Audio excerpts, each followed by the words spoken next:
बिस्मिल्लाहिर्रहमानिर्रहीम। आज के लेक्चर में हम लोग बात करने जा रहे हैं मैकेनिज़्म ऑफ ड्रग एक्शन के बारे में कि कोई भी ड्रग जो है वो किस तरह से अपना इफ़ेक्ट जो है बॉडी के अंदर प्रोड्यूस करती है। ठीक है, तो इससे पहले हम लोगों को पता होना चाहिए कि ड्रग क्या होता है। ड्रग कोई भी ऐसा केमिकल सब्सटेंस जो आपकी बॉडी के अंदर चेंज लाए। ठीक है, वो चेंज जो है वो आपकी बॉडी के अंदर भी हो सकता है, जिसको हम कहते हैं फिजियोलॉजिकल चेंज भी हो सकता है, और वो चेंज साइकोलॉजिकल भी हो सकता है, यानी कि आपकी मेंटल स्टेट पर भी इफ़ेक्ट डाल सकता है।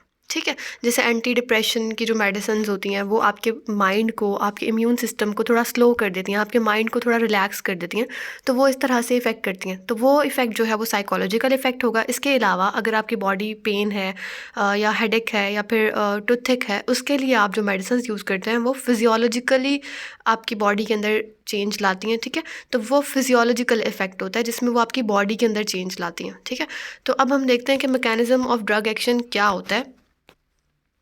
What is mechanism of drug action, जिसको हम लोग फार्माकोडायनामिक्स भी कहते हैं।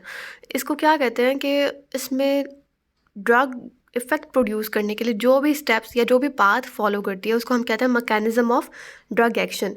यानी कि जब आप एक ड्रग को इनटेक किया, आपने किसी भी ड्रग को कंज्यूम किया, उसके बाद उसने अपना इफ़ेक्ट किस तरह से प्रोड्यूस करना है, वो किन स्टेप्स को फॉलो करेगी, कौन सा पाथ फॉलो करेगी, इस पूरे सीरीज़ को हम लोग कहते हैं mechanism of drug action. Definition देख लेते हैं। The steps and path followed by a drug to produce its pharmacological action is called mechanism of drug action. अब इसमें क्या क्या चीज़ें इंक्लूड हैं कि हम लोग ड्रग जो है वो अपना एक्शन कैसे करेगी, हाउ, वेयर, कहाँ पर वो एक्शन परफॉर्म करेगी, किस जगह पर उसका इफ़ेक्ट होगा, और व्हेन, और उसका इफ़ेक्ट कब होगा। ठीक है, तो ये सवाल हमें इन सब के जवाब मिलेंगे आगे स्लाइड्स में। तो अब हमारे पास पहले है कि टाइप्स ऑफ ड्रग एक्शन। इनको आप टाइप्स ऑफ ड्रग भी कह सकते हैं और टाइप्स ऑफ ड्रग एक्शन भी। क्यों कि अगर आप फर्स्ट वाली को देखें तो स्टिमुलेशन है। स्टिमुलेटिंग ड्रग कोई ऐसी ड्रग होगी जो स्टिमुलेट कर देगी आपकी बॉडी में किसी भी हार्मोन को, किसी भी सब्सटेंस की क्वांटिटी को। जैसे फॉर एग्जांपल अगर मैं बात करूं किसी ऐसे इंसान की जो एक पेशेंट है हाइपोथायरॉयडिज्म का। अब हमें पता है कि hypothyroidism, hypo means less and thyroidism mean thyroxine. तो ऐसा पेशेंट जिसके अंदर थायरॉक्सिन का लेवल जो है ब्लड में वो बहुत कम है। ठीक है, तो अब ऐसे पेशेंट के लिए हमें क्या चाहिए, कोई ऐसी टैबलेट, कोई ऐसी ड्रग जो स्टिमुलेट कर दे थायराइड ग्लैंड को। ठीक है, थायराइड ग्लैंड को जैसी वो स्टिमुलेट करेगी, जैसी वो एक्टिव करेगी, उसके अंदर थायरॉक्सिन की कंसनट्रेशन बढ़ना शुरू हो जाएगी।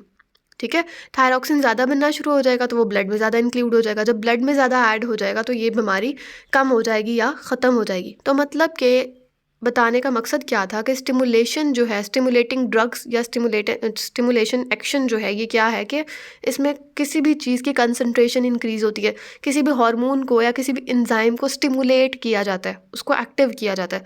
उसके बाद सेकंड टाइप है हमारे पास डिप्रेशन।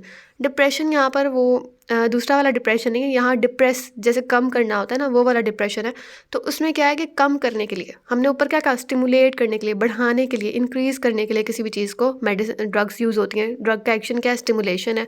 दूसरा क्या है कि इसमें डिप्रेशन की हमने बात की। डिप्रेशन क्या होता है, यानी कि किसी चीज़ में कमी करना। फॉर एग्ज़ाम्पल अगर बॉडी में एसिड्स ज़्यादा हो जाए या एसिडिटी हो जाए तो उसको कम करने के लिए हम लोग एंट एसिड्स लेते हैं।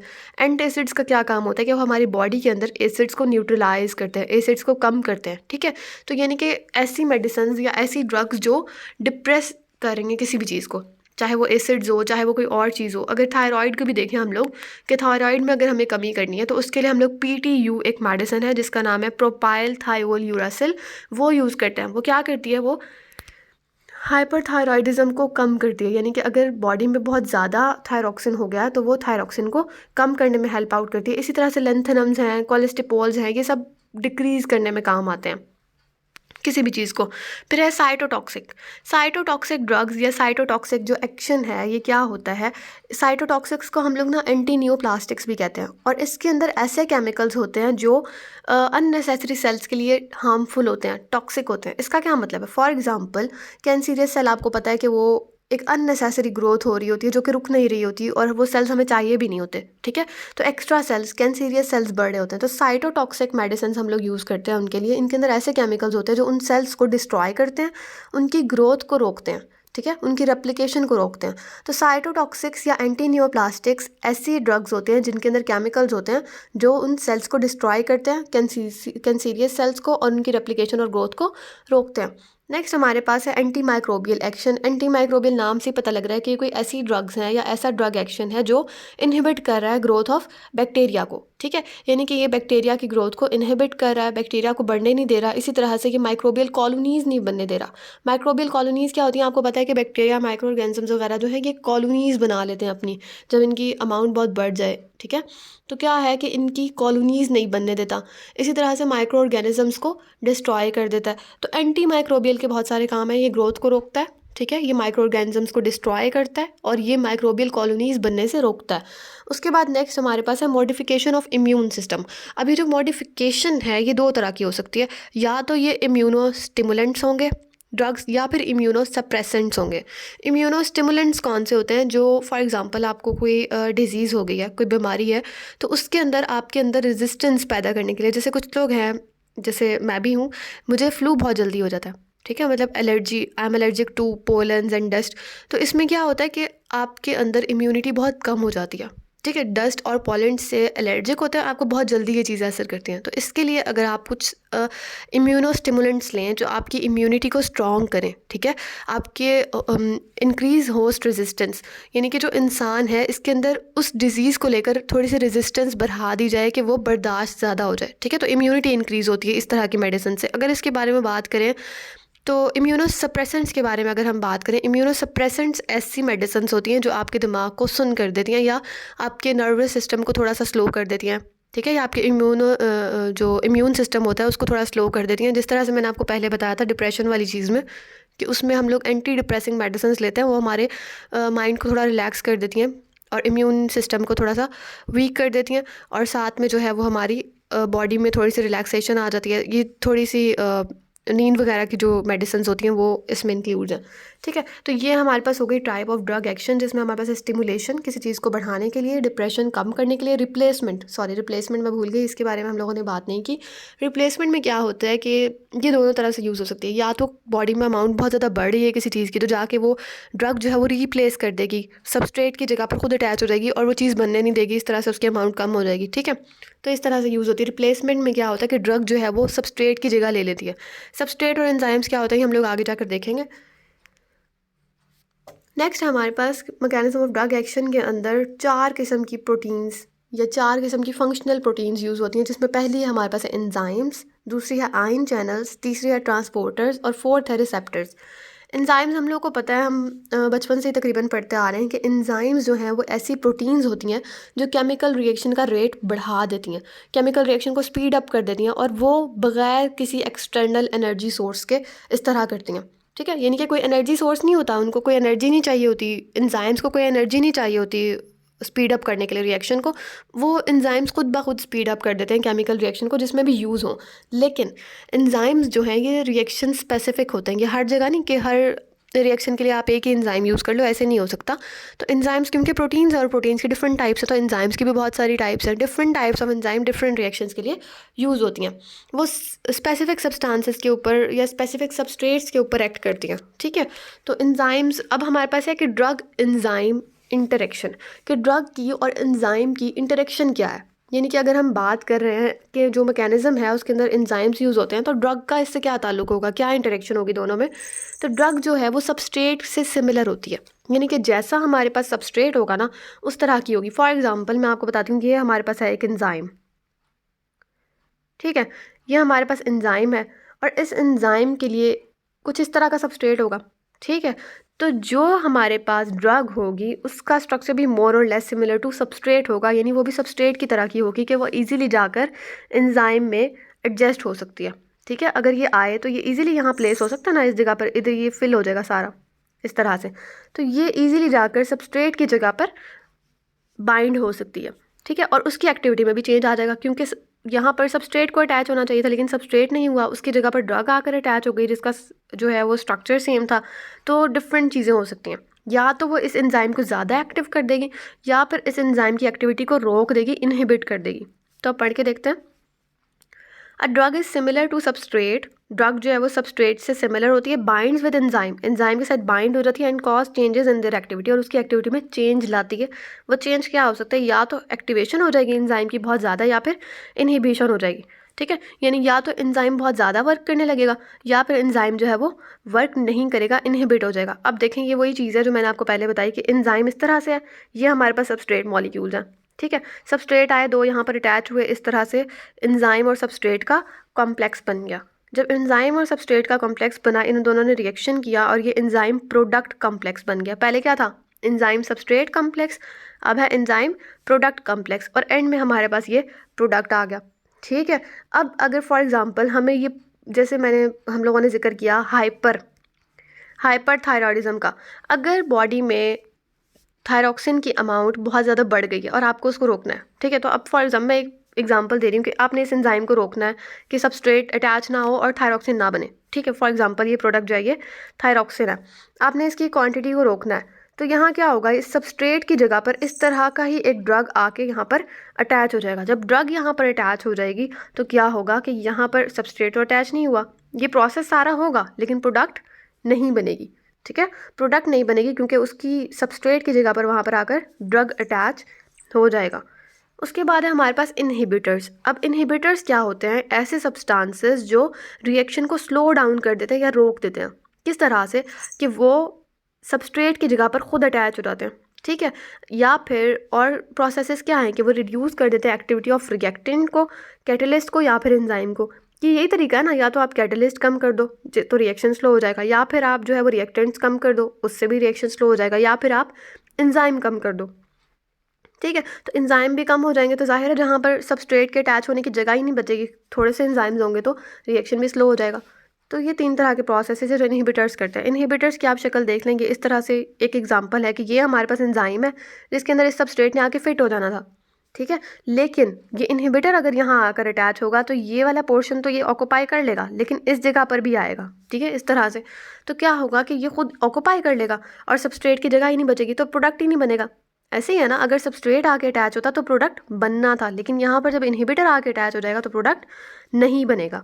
तो डेफिनेशन देख लेते हैं। सब्सटेंस विच स्लोज डाउन और prevent a particular chemical reaction और अदर प्रोसेस और which reduces the activity of a particular catalyst, reactant और एंजाइम।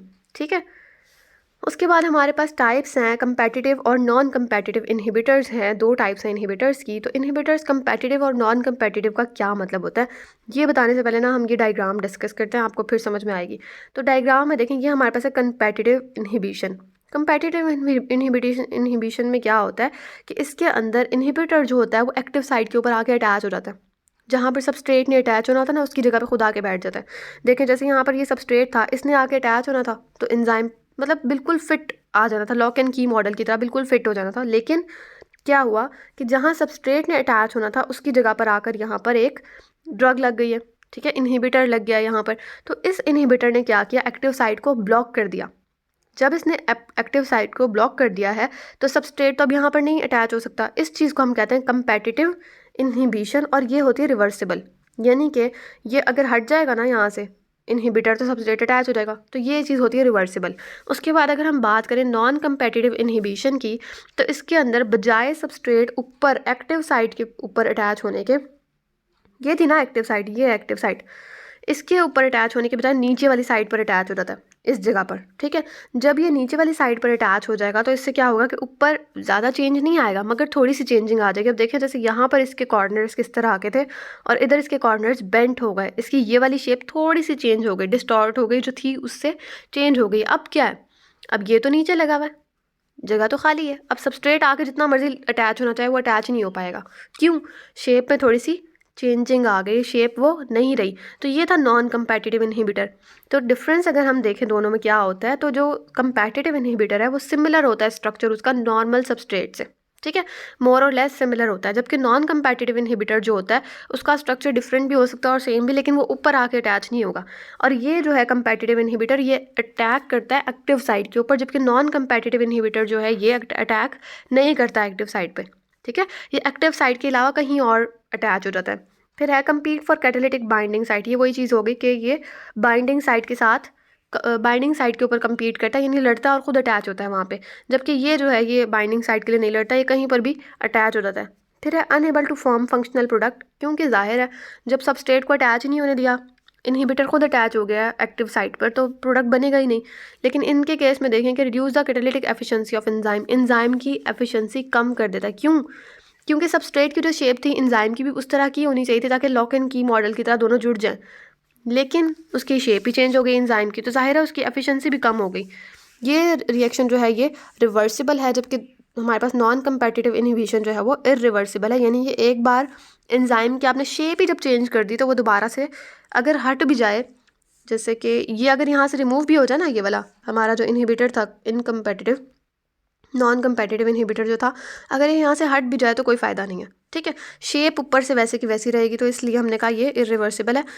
आगे क्या है कि कंपेटिटिव जो इनहिबिटर्स हैं can be displaced by increasing the concentration of substrate. यानी अगर हम सबस्ट्रेट्स की कंसंट्रेशन बढ़ा दें तो ये रिमूव हो जाएगा, डिस्प्लेस हो जाएगा वहाँ से। तो इसीलिए हमने कहा ना कि ये रिवर्सिबल है। लेकिन नॉन कंपेटिटिव इनहिबिशन जो है वो can not overcome with high substrate concentration. तो इसमें वही उन्होंने कहा कि यहाँ पर आप बेशक ले आएँ जितनी मर्जी कंसंट्रेशन, नॉन कंपेटिटिव में जब ये चेंज ही हो गया ऊपर वाला एंजाइम, तो फिर आप जितनी मर्जी कंसंट्रेशन ले आएँ कोई फ़र्क ही नहीं पड़ेगा, ठीक है। तो इसीलिए हमने कहा ये इरिवर्सिबल है और ये रिवर्सिबल है।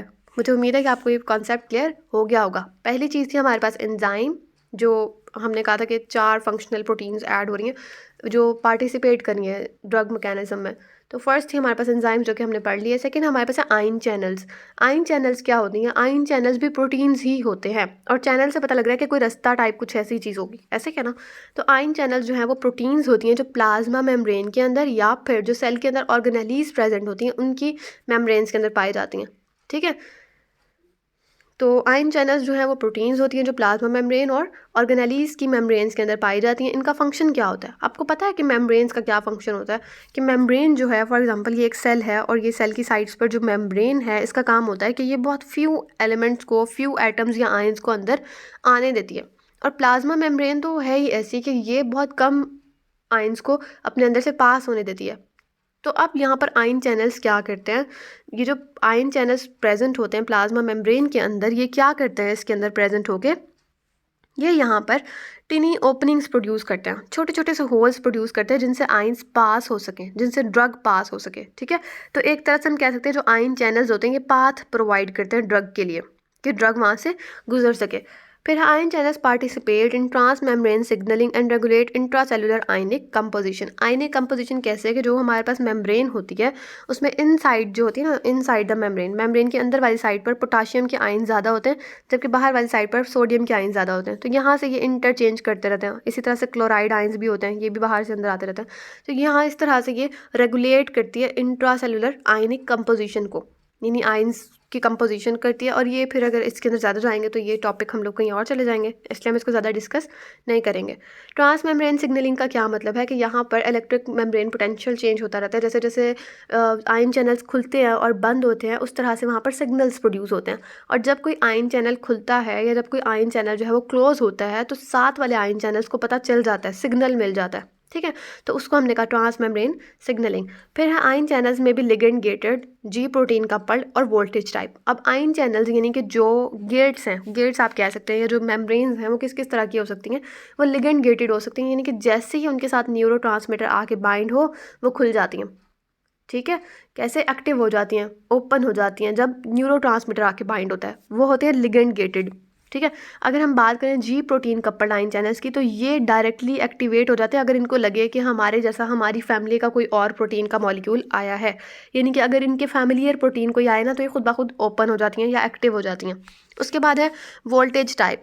वोल्टेज गेटेड या आयन चैनल्स जो होते हैं, वोल्टेज टाइप आयन चैनल्स जो होते हैं ये तब एक्टिव होते हैं जब इलेक्ट्रिक मेम्ब्रेन पोटेंशियल चेंज होता है। इलेक्ट्रिक मेम्ब्रेन पोटेंशियल किस तरह से चेंज होता है? जैसे मैंने आप लोगों को बताया, ये आयंस जो हैं ये कंटिन्यूसली मूव कर रहे होते हैं प्लाज्मा मेम्ब्रेन से अंदर या बाहर की तरफ आ रहे होते हैं, तो यहाँ पर इलेक्ट्रिक मेम्ब्रेन पोटेंशियल प्रोड्यूस होता है, ठीक है। वही सिग्नलिंग होती है, पता लग जाता है सारे आयन चैनल्स को कि कोई आयन चैनल जो है वो ओपन हुआ है और कोई आयन चैनल जो है वो बंद हुआ है।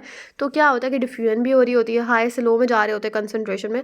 तो इसी तरह से ये मूव करते हैं। और वोल्टेज गेटेड आयन चैनल्स के अंदर एक्टिवेशन कब होती है? जब इलेक्ट्रिक मेम्ब्रेन पोटेंशियल चेंज होता है चैनल के करीब। ये हमारे पास है ड्रग चैनल इंटरेक्शन। जैसे हम लोगों ने पीछे पढ़ा था कि एंजाइम ड्रग इंटरेक्शन किस तरह से होती है, अब हम पढ़ें कि ड्रग और चैनल की इंटरेक्शन किस तरह से होती है। तो in drug channel interaction drug interfere with the flow of ions passing through specific channels. ये हमारे पास है चैनल, ये रास्ता बना हुआ ना। चैनल को अपने माइंड में रखें जैसे कोई रास्ता होता है, जैसे कोई आपके पास एक वे है, एक रूट है, एक पाथ है जहाँ से आपने गुजरना है, जहाँ से आयंस पास होते हैं। ठीक है, अब क्या है इसमें कि ड्रग चैनल इंटरेक्शन के अंदर ड्रग जो है वो आयंस के साथ इंटरफेयर करती है।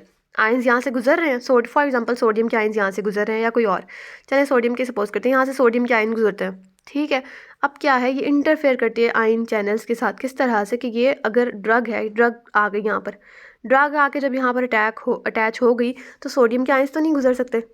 ऐसे ही है ना, जब यहाँ पर ड्रग आकर अटैच हो गई तो रास्ता तो ब्लॉक हो गया, इस जगह से रास्ता ब्लॉक हो गया। अब सोडियम के आयंस अगर आना भी चाहें तो वो यहाँ से पास नहीं हो सकते। इसीलिए हमने कहा कि एग्जांपल में क्या है, sodium channels are blocked by local anaesthetics. Local anaesthetics जो हैं वो आकर अटैच हो जाते हैं। लोकल एनेस्थेटिक्स को आप ब्लॉकर्स कह सकते हैं या ड्रग्स कह सकते हैं कि ड्रग्स जो हैं ये यहाँ पर आकर अटैच हो जाती हैं, जिसकी वजह से ये सोडियम के आयंस को अंदर जाने नहीं देती, उनका रास्ता ब्लॉक कर देती हैं। फिर हमारे पास है ट्रांसपोर्टर, ये थर्ड चीज़ है। हमारे पास एंजाइम्स थे, उसके बाद जो है हमारे पास अभी जो हम लोगों ने लेटेस्ट पढ़े आयन चैनल्स थे, उसके बाद हमारे पास आ गए ट्रांसपोर्टर्स। ट्रांसपोर्टर्स क्या होते हैं ऐसे, अब देखें हम लोगों ने पहले पढ़ा कि ड्रग जो है वो एंजाइम के साथ अटैच होती है, अब वो आ गई आयन चैनल क्रॉस हो गया। आयन चैनल जब क्रॉस हो गया और जो हमारे पास जो ड्रग थी वो एंटर हो गई सेल के अंदर, नेक्स्ट क्या होगा, जब ड्रग सेल के अंदर एंटर हो जाती है तो उसको ट्रांसपोर्ट के लिए, यानी कि उसको ट्रैवल करने के लिए किसी ना किसी का साथ चाहिए होता है। ठीक है, तो ट्रांसपोर्टर्स जो हैं वो ऐसे होते हैं जिनके साथ बाइंड करके ड्रग ट्रैवल करती है। ठीक है, तो ड्रग जो है वो इनके साथ बाइंड कर लेती है और ट्रैवल करती है, इसीलिए हम इनको क्या कहते हैं, ट्रांसपोर्टर्स। और ये भी प्रोटीन्स ही होती हैं। It facilitates diffusion of ions in the direction of concentration gradient. अच्छा, ये दो काम करती है। एक तो ये फैसिलिटेट करती है डिफ्यूजन को, डिफ्यूजन का मतलब होता है हाई से लो कंसंट्रेशन, तो ये हमारी ड्रग को भी हाई से लो कंसंट्रेशन लेके जा रही होती है, जहाँ पर ज़्यादा वहाँ से कम वाली साइड। और इसी तरह ये उल्टा काम भी करती है, ये पंप करती है आयंस को अगेंस्ट द कंसंट्रेशन ग्रेडियंट, यानी कि उल्टा, लो टू हाई।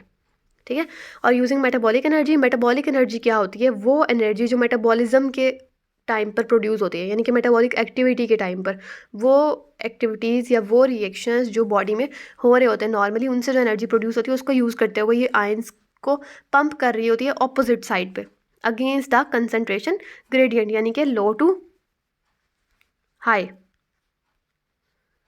ठीक हो गया। उसके बाद है हमारे पास, ये आपको दिखाया गया, ये ट्रांसपोर्टर है आपके पास। ठीक है, ये ट्रांसपोर्टर है, ये आपके पास सबस्ट्रेट आना था, लेकिन क्या हुआ कि सबस्ट्रेट नहीं आया और उसकी जगह पर आकर इनहिबिटर लग गया। अगर इनहिबिटर लग जाएगा तो इसका तो ये जो मुंह था इसका ये बंद हो जाएगा यहाँ से, ऐसे ही है ना, ये इस तरह से हो जाएगा। तो यहाँ पर इनहिबिटर अगर आके लग जाए तो सबस्ट्रेट की जगह नहीं बचेगी इस तरह। और ट्रांसपोर्टर के यहाँ बेसिक आपको ट्रांसपोर्टर का दिखाया गया कि ट्रांसपोर्टर्स इस तरह के होते हैं जो प्रोटीन को लेकर या जो ड्रग को लेकर मूव करते हैं। फिर लास्ट हमारे पास है रिसेप्टर्स। रिसेप्टर्स क्या होते हैं, रिसेप्टर्स वो एक्चुअल साइट्स हैं जहाँ पर अटैच होने के लिए ड्रग जो है वो पूरा सफ़र करके एंजाइम के साथ इंटरेक्ट करके और फिर आयन चैनल्स के साथ इंटरेक्ट करके फिर ट्रांसपोर्टर्स के साथ इंटरेक्ट करके यहाँ तक पहुँची है। ठीक है, तो रिसेप्टर्स के पास आने के लिए उसने इतना सारा सफ़र तय किया। रिसेप्टर्स क्या चीज़ हैं, ये मैक्रोमोलिक्यूल्स होते हैं जहाँ पर, या फिर हम कह सकते हैं ये बाइंडिंग साइट्स होती हैं।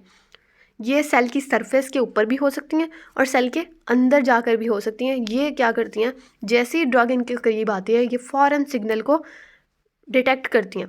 ठीक है, डिटेक्ट करते ही ये इनिशिएट करती हैं अपने रिस्पॉन्स को। ठीक है, तो यहाँ से रिस्पॉन्स प्रोड्यूस होना शुरू हो जाता है रिसेप्टर्स से। Most of the drugs have to bind with receptors to produce effects. अब क्या है, हमने देखा अभी तक ड्रग जो है वो ट्रैवल करती आ रही है, उसका कोई असर होना शुरू नहीं हुआ। असर होना उसका कब शुरू होगा, जब वो रिसेप्टर्स के साथ बाइंड करेगी।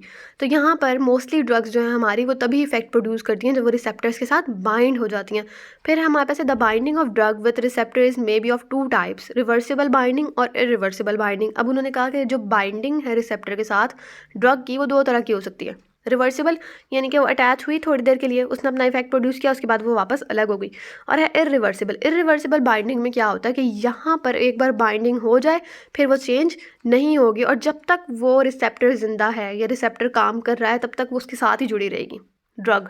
और फिर रिसेप्टर वेस्ट हो जाएगा, ख़त्म हो जाएगा तब तक, या फिर ड्रग जो है वो कम्प्लीटली एक्सक्रीट हो जाएगी, उसके बाद एक नया रिसेप्टर बन जाएगा। तो यहाँ पर डेफिनेशन है रिसेप्टर रिवर्सिबल बाइंडिंग की, जिसमें हमारे पास है कि ऐसा irreversible binding the bond between drug and receptor is very weak, बहुत वीक होता है, चाहे वो आयनिक बॉन्ड है, चाहे वो हाइड्रोजन बॉन्डिंग है या वंडरवॉल फोर्सेज हैं।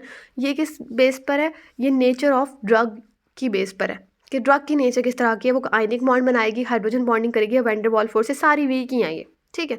उसके बाद this effect is short lived होता है क्योंकि उसके बाद वो हट जाता है, बाइंडिंग से हट जाता है, बिल्कुल डिफरेंट हो जाते हैं। इरिवर्सिबल बाइंडिंग है, इरिवर्सिबल बाइंडिंग जो है उसमें स्ट्रॉन्ग कोवेलेंट बॉन्ड्स बनते हैं जिनका इफेक्ट जो है ड्रग का वो लार्ज बड़े टाइम तक रहता है। तो ये इफेक्ट तब तक कंटिन्यू रहता है जब तक ड्रग जो है वो एक्सक्रीट ना हो जाए और नए रिसेप्टर्स जनरेट ना। नेक्स्ट हमारे पास है कि कोई भी ड्रग जो है वो रिस्पॉन्स किस तरह से जनरेट करती है। जैसे मैंने आपको बताया कि जब ड्रग रिसेप्टर के साथ अटैच हो जाती है उसके बाद से वो रिस्पॉन्स जनरेट करना शुरू कर देती है, ठीक है। तो अब हम देखेंगे कि जब ड्रग रिसेप्टर के साथ अटैच होती है तो वो ड्रग रिसेप्टर कम्प्लेक्स बना देती है और उस तरह से रिस्पॉन्स जो है वो प्रोड्यूस होता है। तो यहाँ पर हम पढ़ेंगे binding of drug with its receptor generate drug receptor complex which is responsible for the biological response. तो ये जो DR कॉम्प्लेक्स है ये ड्रग रिसेप्टर कॉम्प्लेक्स है। उसके बाद हमारे पास एक छोटा सा कॉन्सेप्ट दिया गया है लिगेंड का, कि लिगेंड क्या चीज़ होती है। लिगेंड जो है वो केमिस्ट्री में और तरह की एक चीज़ है और बायो में जब हम बात करते हैं या फार्मास्यूटिकल केमिस्ट्री में जब हम बात करते हैं तो लिगेंड जो है वो ऐसा मॉलिक्यूल है जो अपनी मर्जी से सेलेक्टिव कंपाउंड्स के साथ या सेलेक्टिव रिसेप्टर्स के साथ कंबाइन होता है, ठीक है। तो उसको हम कहते हैं लिगेंड।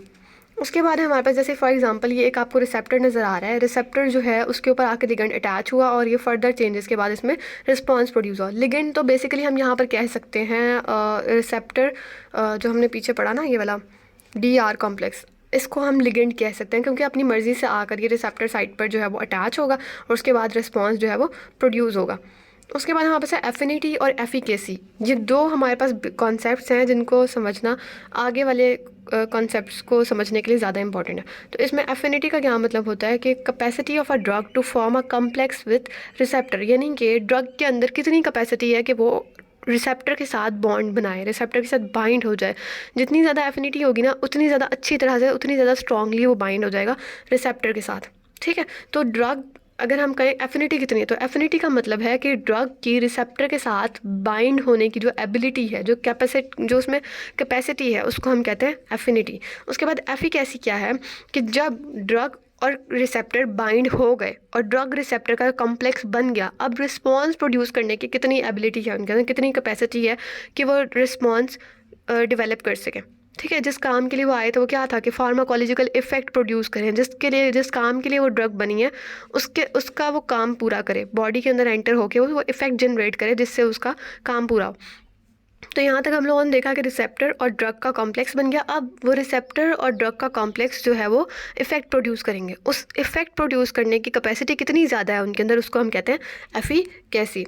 उसके बाद हमारे पास है types of agent binding to the receptor, यानी कि रिसेप्टर के साथ कितनी किस्म के एजेंट्स, कितनी किस्म के प्रोटीन्स वगैरह जो है वो बाइंड हो सकती हैं। तो 4 टाइप्स हैं हमारे पास उन एजेंट्स की। पहली है एगोनिस्ट, दूसरी है एंटागोनिस्ट, थर्ड है हमारे पास पार्शियल एगोनिस्ट और फोर्थ है इन्वर्स एगोनिस्ट। तो इसमें हमारे पास सबसे पहले देखते हैं एगोनिस्ट। एगोनिस्ट क्या होते हैं? ये हमारे पास ऐसे ड्रग या सब्सटेंसेस होते हैं जो रिसेप्टर के साथ बाइंड होते हैं, चाहे वो रिसेप्टर जो है वो सेल के अंदर हो या उसकी सरफेस पर हो, और एक्शन प्रोड्यूस करते हैं। जैसे कि एक्शन कोई भी सिंपल सब्सटेंस जब अटैच होता है, जो सबस्ट्रेट अटैच होता है एंजाइम के साथ, वो प्रोड्यूस करता है। जैसे रिसेप्टर और एंजाइम्स को अगर आप सोचें तो उनकी बिल्कुल एंजाइम और सबस्ट्रेट को अगर आप सोचें उनकी शेप बिल्कुल सेम होती है, लेकिन अगर सबस्ट्रेट की शेप वाला या सबस्ट्रेट की फॉर्म वाला और ड्रग आके अटैच हो जाए एंजाइम के साथ तो वो भी सेम इफेक्ट प्रोड्यूस करेगा, ठीक है। वो चेंज कर देगा, कोई ना कोई चीज़ उसमें चेंज होगी, लेकिन इफ़ेक्ट कैसे, इफ़ेक्ट कह दिया कि उसमें वो सेम शेप उसकी सेम होगी, सेम तरह जाके बाइंड होगा, लेकिन क्या होगा कि उसका इफ़ेक्ट चेंज हो जाएगा क्योंकि सबस्ट्रेट ने आके जो एंजाइम के साथ फंक्शन परफॉर्म करना था वो ड्रग नहीं कर सकेगी, ठीक है। तो यहाँ पर हम लोगों ने कहा कि ड्रग जो है वो कोई भी सब्सटेंस होती है जो रिसेप्टर के साथ बाइंड होती है और सेम एक्शन प्रोड्यूस करती है। जैसे नॉर्मल सब्सटेंस अगर कोई आके रिसेप्टर के साथ अटैच होता है तो वो परफॉर्म करता है। तो एगोनिस्ट जो है ये परफेक्टली बाइंड हो जाते हैं और इनकी एफिनिटी बहुत ज़्यादा होती है, और इसी तरह से जो ये इफेक्ट प्रोड्यूस करते हैं, यानी कि जो बायोलॉजिकल इफेक्ट इनकी वजह से प्रोड्यूस होता है वो भी बहुत ज़्यादा हाई होता है। तो हम कहते हैं कि इनकी एफिनिटी भी बहुत ज़्यादा हाई है और इनकी एफिकेसी भी बहुत ज़्यादा हाई है। That's why trigger maximum biological response. इसकी एग्जाम्पल हम आगे जाके देखेंगे जब हम एंटागोनिस्ट पढ़ेंगे। इसके बाद एंटागोनिस्ट क्या होते हैं कि ऐसे एजेंट्स जो एगोनिस्ट का एक्शन रोक दें, किस तरह से, जहाँ पर एगोनिस्ट ने जाके अटैच होना था ना रिसेप्टर की साइड पे, वहाँ ये जाके अटैच हो जाते हैं। हालांकि ये प्रॉपर उस तरह की शेप की नहीं होता कि ये अटैच हो जाए, लेकिन फिर भी ये एगोनिस्ट का एक्शन रोकने के लिए ज़बरदस्ती वहाँ जाके अटैच हो जाते हैं। और इनकी क्या होती है कि एफिनिटी भी इतनी ज़्यादा नहीं होती, बहुत कम एफिनिटी होती है, तो एफिकेसी तो बिल्कुल ही नहीं होती, क्योंकि एगोनिस्ट का काम रोकते हैं, तो ये प्रोडक्ट बनने नहीं देते जो बनना था आगे। तो these drugs bind to a receptor and block the binding of agonist. तो यहाँ पर ये एग्जांपल आ गई, ये आपको एगोनिस्ट नज़र आ रहा है। एगोनिस्ट जो है वो रिसेप्टर के साथ बाइंड हुआ, बिल्कुल लॉक एंड की मॉडल की तरह बिल्कुल फिक्स हो गए दोनों, बहुत अच्छी बाइंडिंग हुई। तो हमने कहा इनकी एफिनिटी बहुत ज़्यादा है, इनकी एफिकेसी भी बहुत ज़्यादा है, क्योंकि ड्रग का जो एक्शन प्रोड्यूस हुआ बहुत अच्छा था, ठीक है, बायोलॉजिकल इफेक्ट बहुत अच्छा हुआ। उसके बाद अगर हम देखेंगे एंटागोनिस्ट है, एंटागोनिस्ट के रिसेप्टर की शेप जो देखें कितनी डिफरेंट है, कि ये वहाँ पर अटैच नहीं हो सकता था, प्रॉपर जो है बाइंडिंग नहीं हो सकती थी, लेकिन फिर भी वहाँ जाके अटैच हुआ, ज़बरदस्ती अटैच हो गया वहाँ पर। उससे क्या हुआ कि नो ड्रग एक्शन और इफेक्ट, यानी कि वो ड्रग के अंदर वो कैपेसिटी नहीं रही कि वो परफॉर्म कर सके, ठीक है, तो कोई इफेक्ट प्रोड्यूस नहीं होगा यहाँ पर। उसके बाद हमारे पास पार्शियल एगोनिस्ट, जैसे कि नेम बता रहा है कि यहाँ पर एगोनिस्ट वाला काम तो होगा लेकिन पार्शियली होगा। जैसे अगर वो 10% किसी चीज़ के लेवल को इंक्रीज़ करी थी, तो ये करेगा इंक्रीज़ लेकिन 5%, इनके पार्शियल रोल प्ले करेगा। तो agents which activate a receptor to produce a sub-maximal effect but antagonizes the effect of full agonist, यानी कि वो आधा इफेक्ट तो प्रोड्यूस करेगा लेकिन फुल इफेक्ट प्रोड्यूस नहीं होने देगा, जैसे एगोनिस्ट करता है। एगोनिस्ट का फुल इफेक्ट होता है, हमने यहाँ का पार्शियल एगोनिस्ट है, यानी इनका इफेक्ट जो है वो आधा होगा। अब है फुल एफिनिटी, एफिनिटी तो फुल है, जाहिर है ये एगोनिस्ट है, बिल्कुल उनकी तरह से जाके स्ट्रॉन्गली बाइंड हो जाएंगे, लेकिन एफिकेसी जो है वो लो है। So partly as effective as agonist, तो इसीलिए इफेक्टिव नहीं है इतने, जितने एगोनिस्ट इफेक्टिव होते हैं उनके आधे इफेक्टिव हैं ये, ठीक है। इनकी इफेक्टिवनेस जो है वो एगोनिस्ट की इफेक्टिवनेस से हाफ है। तो ये होते भी इसीलिए ताकि ये उतना ज़्यादा ना बढ़ाएं चीज़ को, लेकिन उसके आधे तक तो इंक्रीज़ कर दें या डिक्रीज़ कर दें, इफेक्ट इस तरह से हो इनका। तो एफिनिटी बहुत ज़्यादा होती है लेकिन एफिकेसी इनकी लो होती है। नेक्स्ट है हमारे पास इनवर्स एगोनिस्ट, ये हमारी लास्ट टाइप है। इनवर्स एगोनिस्ट ऐसे एगोनिस्ट होते हैं जो होते तो एगोनिस्ट हैं, जाके अटैच भी होते हैं, बहुत अच्छी तरह से अटैच होते हैं, एफिनिटी इनकी फुल होती है, यानी शेप बिल्कुल सेम होती है, लेकिन काम ये उल्टा करते हैं। किस तरह से कि जो होता है ना ये रिवर्स एंटागोनिस्ट, इनके पास जो एफिकेसी होती है उसको हम कहते हैं नेगेटिव इंट्रिंसिक एफिकेसी। नेगेटिव हम उनको क्यों कहते हैं, क्योंकि ये लोग उल्टा काम करते हैं। जैसे फॉर एग्जांपल कोई एगोनिस्ट था जो रिसेप्टर के साथ अटैच हुआ किसी चीज़ की क्वांटिटी को बढ़ाने के लिए, तो जब ये अटैच होंगे बिल्कुल सेम शेप के, लेकिन ये नेगेटिव इफेक्ट करेंगे, ये उस चीज़ के अमाउंट को डिक्रीज़ करना शुरू कर देंगे, ठीक है। यानी कि जो एगोनिस्ट ने इंक्रीज़ की थी, रिवर्स एगोनिस्ट जो है वो उस चीज़ की अमाउंट को डिक्रीज़ करना शुरू कर देंगे। इनके पास एफिनिटी फुल होती है लेकिन एफिकेसी की रेंज देखें या तो 0 है या फिर -1, और -1 होने की वजह से हम इनको ज़्यादातर कहते हैं नेगेटिव इंट्रिंसिक एफिकेसी। तो inverse antagonist have negative intrinsic efficacy. उसके बाद है हमारे पास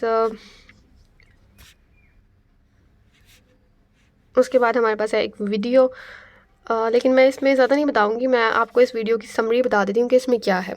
इसके अंदर ये है कि जब आप कोई ना कोई ड्रग को स्वेलो करते हैं, वो ड्रग को स्वेलो करने के बाद वो ड्रग जो है वो हमारे स्टमक में जाती है, उसकी ब्रेक डाउन होती है, और वो स्टमक के बाद जो है ड्रग जो है हमारी वेंस के थ्रू, यानी ड्रग जो है वो वेंस में ऐड हो जाती है, और वेंस के थ्रू वो लीवर में जाती है।